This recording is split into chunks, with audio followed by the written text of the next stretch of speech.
Hello, Server Nation, and welcome back to Process Server Daily. I'm your host, Mighty Mike, and I want to personally thank you for listening to my show. As a process server, I know how difficult it can be to find the right resource just when you need them. I've developed a solution. ServerNation.us is a website that my sons and I built specifically with you in mind. Find a server, find a court, or simply find the right out-of-state affidavit. Don't forget to enter your contact details so you can be found too. ServerNation.us, the number one resource for legal support professionals.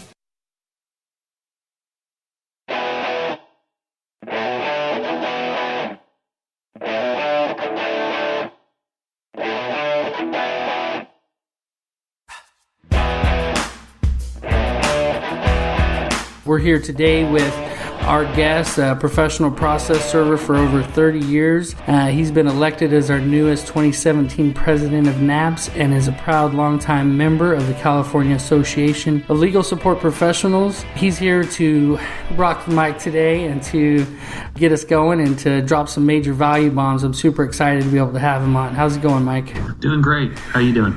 Doing awesome. So this is the first episode, so guys, be prepared for a few mistakes from yours truly. This is all about Mike here. We're interviewing Mike. Most of us know him and know his awesomeness, and so we're going to go ahead and get started. Mike, I just want to know, how did you get started in the industry? Well, I got involved in since a young man growing up in this business. I'm a second generation process server.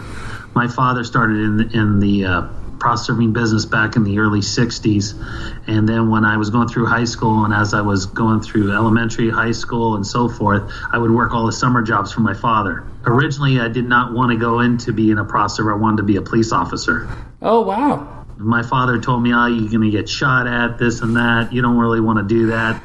Be a process server, you can make a lot more money. You don't have the stress, and you don't have people shooting at you. Well, I don't know if that's all true, because sometimes we still have that kind of rough situations at time where you got people that don't like you, they're not happy about what you're bringing to them, and you gotta make sure you really keep your guard up at times. Gotta be smart. That's true. You got to do what you got to do, and there's a lot of different programs and things that help process servers learn. I know you're one of the leaders. CALSPRO teaches a lot about process server safety and things like that. Isn't there a special program with them? Yeah, well, we have a program called CCPS, which is the California Certified Process Server Program, and we hold workshops anywhere from 4 to 10 a year, different parts of the state of California, training process servers on laws, codes, public safety, how to make sure you don't do something. You got to use basically common sense, and basically teach them the proper way to serve papers. Yeah, I've attended a few classes, and I'm definitely a better server for it. So, well, speaking of those kind of rough experiences that we might have out in the field, tell me about the worst experience you've had in the field. Well, the worst experience I had was in 1988. I had to serve some divorce documents on a guy that owned an exterminating company. And I've had a couple of different assaults, but this one sticks in my mind because it actually put me in the hospital. Oh, my gosh. I went in 1988. I served the guy divorce papers, knocked on the door. Guy answered the door, said it was him. No problem, took the papers from me, turned around and started walking my car, and all of a sudden I got hit in the back of the head, knocked out unconscious. And don't remember a thing after this except waking up in a hospital. And how it was all seen as the lady across the street, the neighbor saw it all from her window, saw him hit me with some kind of bat and cracked me in the back corner of my head, knocked me unconscious, took my car that was running in the driveway, or partially in the driveway, partially on the street, and went down, took my car and drove it down the street and parked my car and came back up the street. I'm still laying unconscious, and ran back in the house and closed the door. Neighbor called the sheriff. Sheriff showed up at the house. Of course, she told him what happened, and they arrested him first degree. They originally had charged him with attempted murder. How old did you say you were? I was 19. Oh, wow, fresh. Cracked in the back of my head. It was pretty bad. That's terrible. But it ensued later on. It got a little worse later on. So they charged him. He had to go to jail. He went to prison. Oh my gosh. I collected from his homeowner's insurance quite heavily. Believe it or not, when he got out of prison several years later, I saw the same man in Baskin & Robbins. Several years later, at me, knew exactly who I was, never said a word again. I learned not to ever turn my back on somebody. You learn that at an early age. Of course, I had to pay a price for it. I had to get hurt to find that out. Well, I tell you, Mike, I haven't had an experience that bad yet, but I've had situations where I heard footsteps coming up behind me, and I really thought for a second, like, could this guy, do? So I'm glad that you shared that story with us, because that's something that, you always want to watch them. And don't underestimate people either, guy or girl. You never know what you're going to get. Well, and that's another thing, I always try to tell people that, you gotta be prepared for anything that could possibly happen, because you don't know who's behind that door. Mm-hmm. I always tell people, I don't know how many process servers, I see it over and over, that they go right to the front door, they ring the doorbell, and they're standing directly in front of it. There's no way for you to know that there's not a gun on the other side of that door. I never stand in front of the door. That's a good one. Adjacent to the door, I knock, I ring, who are you? I say what I am, but I never stand in front of the door, because I don't take those kind of precautions. You don't know if someone's going to open the door real quick, and then they'll surprise, and it's too late. Yeah, and it's too late, yeah. But people just don't expect that to happen to them. I think a lot has to do with your manner and the way you talk to someone. If you're aggressive with someone, they're going to be aggressive with you. I've had people where they're aggressive, and I'm talking to them very calmly. I'm so sorry this is happening. I wish I didn't have to give it to you. Unfortunately, this is my job. Mm-hmm. If it's not me, it's somebody else. Right. Call the number. I hope it all works out for you. If you act professional, you're more than likely not going to have an encounter. Mm-hmm. You always have those situations. You also got to know your area. What areas should you not be in at certain hours? What areas will give you more problems than others? I usually don't go into certain sections where I know there's gang areas, or late at night. You don't show up in the gang area at 11 o'clock at night when the crash units are floating in the neighborhood and thinking that you're some kind of drug dealer. In fact, you're a process server. So you just got to use common sense. You got to know your vicinity and your area on where you should be at what hours, and that way you can maximize your efforts at the same time. So, well, Mike, that's good. We take the good with the bad, and there's something that keeps us going with all this. I've had a few bad experiences myself, but I've also I've had more good experiences than bad. Tell me about the greatest experience you've ever had in the field. I've had a couple of them, but one of them that comes to mind is where a lady was getting all her money stolen from her, and they needed to get this guy in an injunction, and once he got served, it would freeze all his assets, and she had lost a lot of money, and I didn't get paid enough for it, for all the work that we had to do, but I had that personal feeling that I just felt so bad for what this man had done to this particular lady, or this client. Yeah. And I spent extra time. I did some little stakeout. I did a lot of extra stuff just to get him served, and she was so appreciative of it. And so that sticks in my mind. I had several different ones that people were very appreciative, or they felt bad that I had to come serve them, and yet I'm giving them the bad news, and they're telling me they're sorry. You'll get different situations. I think the toughest ones to serve, really, to be honest, is divorce papers, especially when one of them doesn't know that it's coming, and that's where it gets very hard. Yeah, I've once served a lady at a Taco Bell, and I had just served 3 other papers before that one, and they were just routine, collection cases.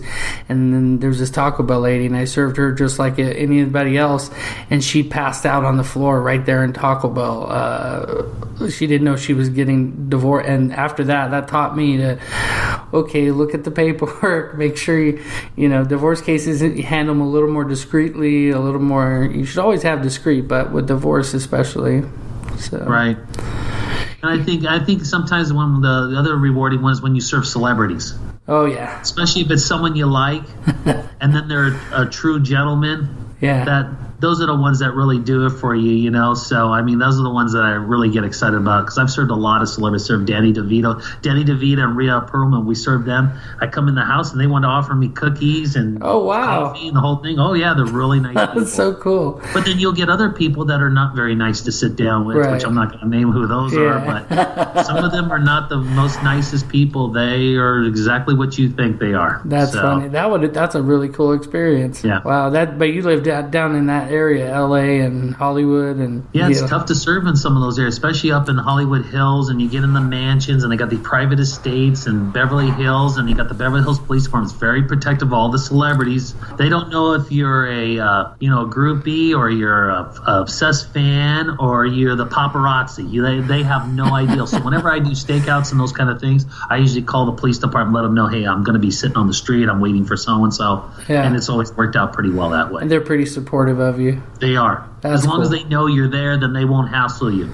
Nice. Well, Mike, you got a lot of things going on, and so I just want you to kind of focus on maybe one thing that has you most fired up right now. Tell us about that. Okay, what I'm working on right now that I think is going to be the future is e-filing.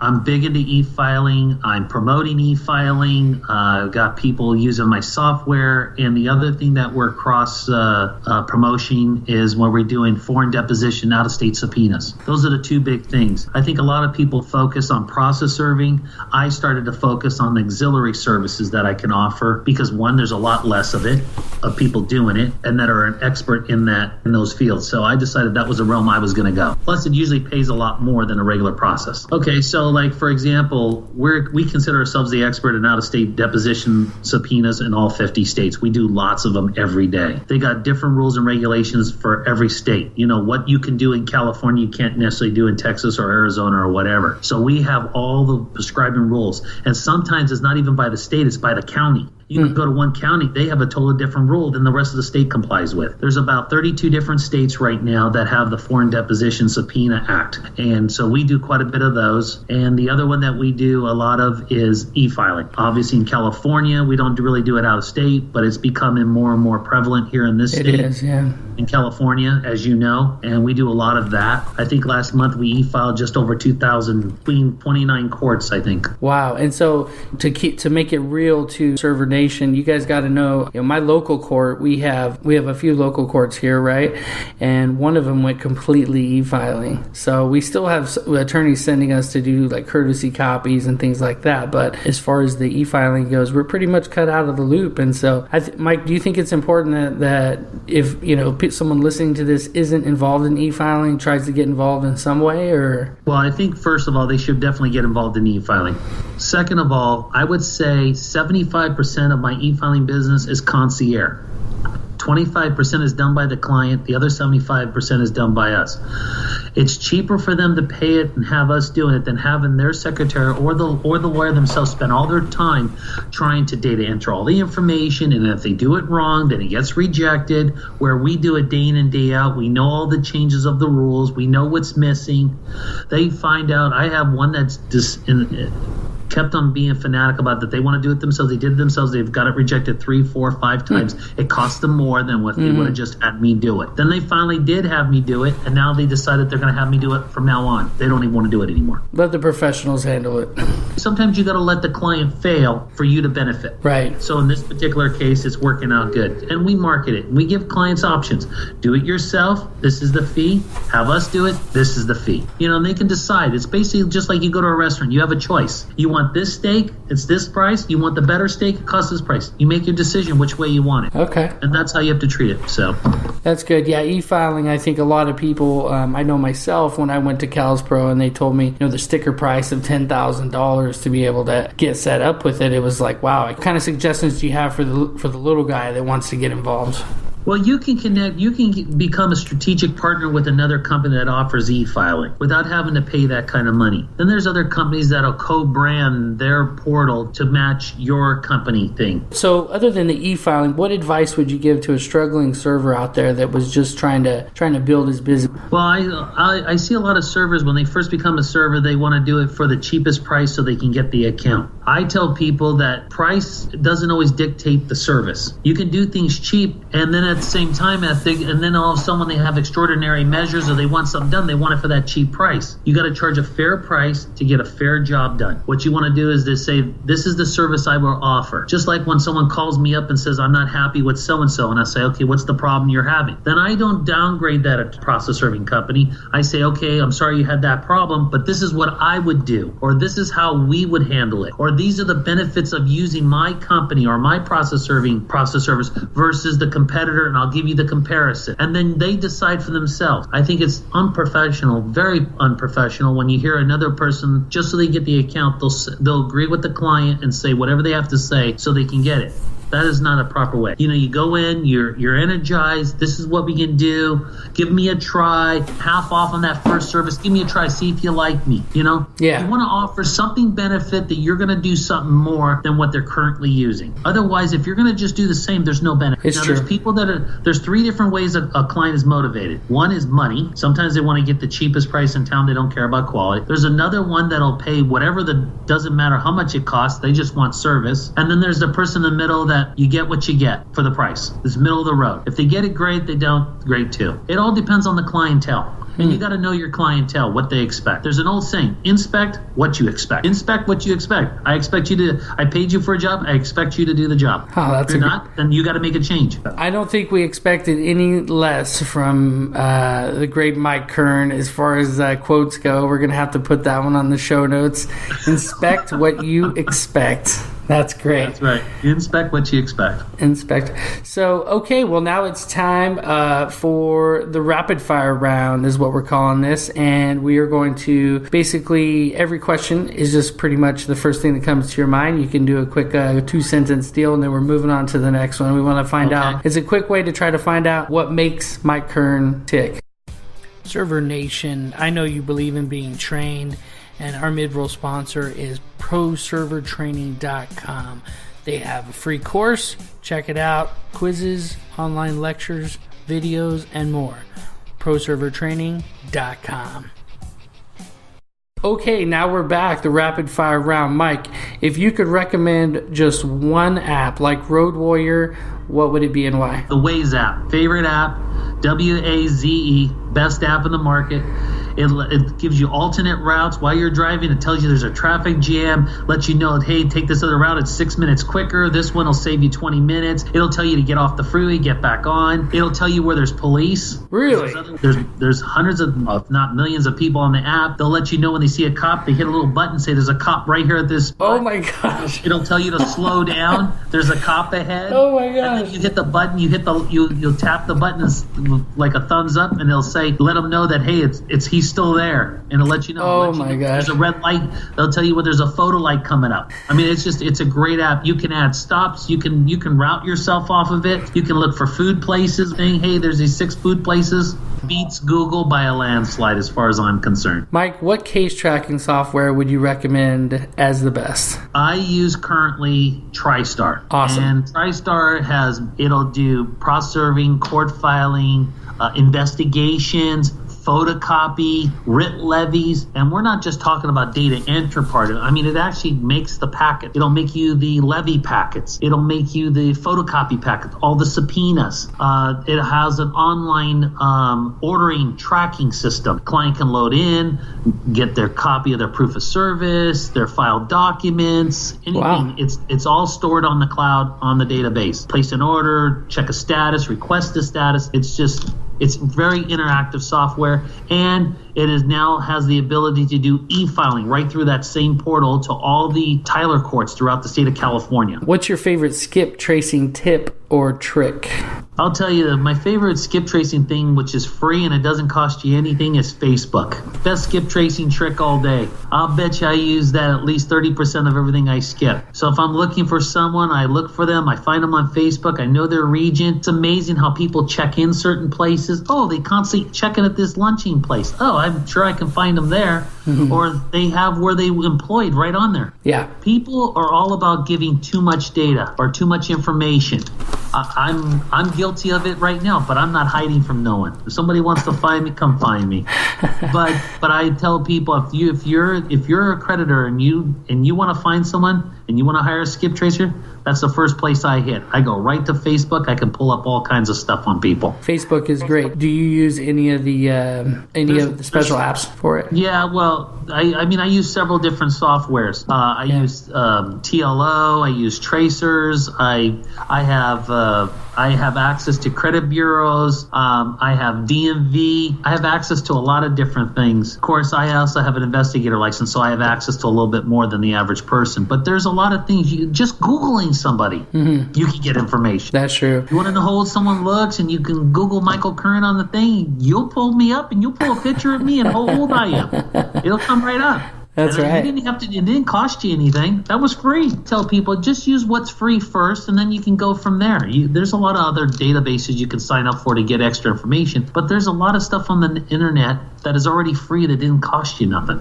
I didn't mention it on here. I just asked about a tip or a trick, but as far as databases go, TLO, I think I've tried them all except for Clear, and TLO has been the best so far. I have IRB as well, just because I feel like if I can't find it in TLO, sometimes I find it in IRBs. Right. Well, sometimes I'll run 3, 4, 5 different databases at once, and then I'll pull all the data and I'll look at, okay, which one's going to give me what I want. But I find TLO one of the best, and the other one is Tracers is pretty good. Oh, okay. They'll give me good phone numbers, good emails, good employment. Certain ones, there's another one called Microbuilt, and they'll give you an employment searches. Oh, really? That's a good one to look into. That's a real good one. That's been really beneficial. So you have to have some kind of contract with them to do it. So what's your favorite tool for defense, Mike? I'll tell you the cheapest and easiest tool is called a mag light. Carry it right in my back pocket. You go walking around LA with a mag light? I got a four cell mag light in my back pocket. I put it right in my back pocket. I come up to the door. Someone wants to grab me. I got it. It's metal. It's got D batteries and it's heavy. And let me tell you, somebody comes, they're going to get hit. So, Mike, I'm curious, what do you do about dogs? I haven't had too much problem with dogs. If I see there's a dog situation, now there's people that use mace. There's a lot of different things. Yeah. I've been attacked by a Rottweiler. Oh, wow. 25 years ago, I was attacked by a Rottweiler, and it actually got a hold of my arm, and it ripped my arm wide open. I had to have 12 stitches put in my arm, in my bicep. Oh, man. Because it got a hold of it. The neighbor saw the whole thing, was out watering the lawn. It was on a Saturday afternoon, and the owner, after I served him, told the dog to attack me. Oh my gosh! The dog to attack me, and the neighbor saw it. And actually, when the police came by, they took the dog because the dog actually got destroyed because it was considered vicious, and he got arrested. Well, my wife and I, we own dogs, and you just can't be that irresponsible with the dog. But the dog had to be trained that way for the dog to take a command to attack. I mean, I tell my dog at home, I have a little Pomeranian dog, and I tell it to go ahead and attack. I don't think he's going to hurt anybody. You know what I'm saying? Yeah. That's the difference. If you train a dog to attack someone and he says it on command and it attacked me, and it wasn't letting go, Wow. So I mean, you got to be careful. I mean, I don't carry a mag light in the middle of the afternoon, so I could have swung at it. I only need it at night. So that's funny. Yeah, dog attacks aren't funny, but yeah, that's how we deal with it is always interesting. What kind of book would you recommend for a process server or a process server related? Yeah, there's one book I always have with me. It's called a Thomas map book, and I'll tell you why. Because sometimes GPS and the internet and your data's dead in certain areas, but I'll tell you what, the map book doesn't lie. My son just recently had a problem with his phone, and I said, okay, stop by and buy a Thomas map book. He goes, what's that? So I had to teach him how to use a Thomas map book. I have one in all my cars because you just never know. Because prior to a cell phone, prior to Google, prior to GPS, you had to use a map book. You got to be able to get around. That's the truth. So processor always has to have a map book. That's great. So, Mike, what's the greatest advice you've ever received? Well, I'll tell you one that was never go in anybody's house, no matter if it's a little old lady standing at the door behind the screen door. Never go in the house. Amen. I cannot emphasize that enough. Never go in the house. I was a young man. My father used to tell me never go in the house. I thought, oh, you're crazy. What's the big deal? Granny came to the door. Well, you don't know who else she's in there with. Well, I had to serve her husband, and he was deranged. I went in the house, and when I went to serve it, handle the papers, he goes, I'm getting my gun. Man literally jumped off the couch and started running to his bedroom. I couldn't get the screen door open. I actually broke their screen door, threw the thing, and ran to my car out on the driveway. And the man standing at the door with his gun. Oh, boy.